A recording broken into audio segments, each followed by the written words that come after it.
In 1974, Richard Nixon, the former US president, resigned from office after the Washington Post revealed the Watergate scandal.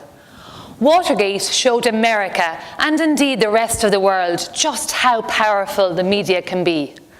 Not all journalism is Watergate. The news media, as we've seen in recent days, is regularly full of stories about royal weddings, celebrity news, stories about the latest size of Kim Kardashian's derriere.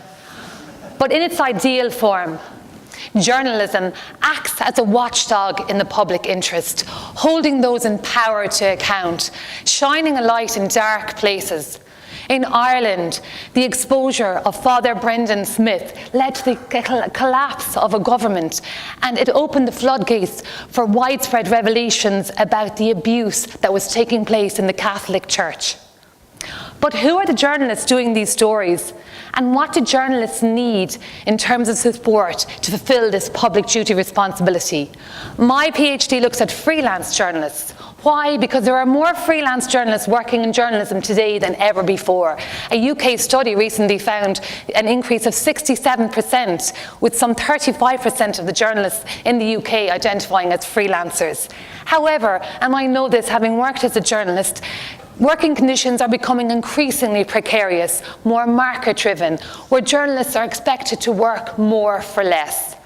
I want to look at how these working conditions are influencing the type of journalism work freelancers are doing, because there's more freelancers in journalism.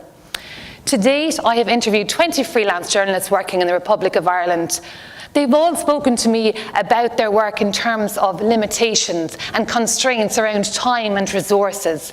One highly established freelancer that I spoke to, operates in the Midlands, said she can't afford to spend any time with anything with a shade of investigative journalism attached to it.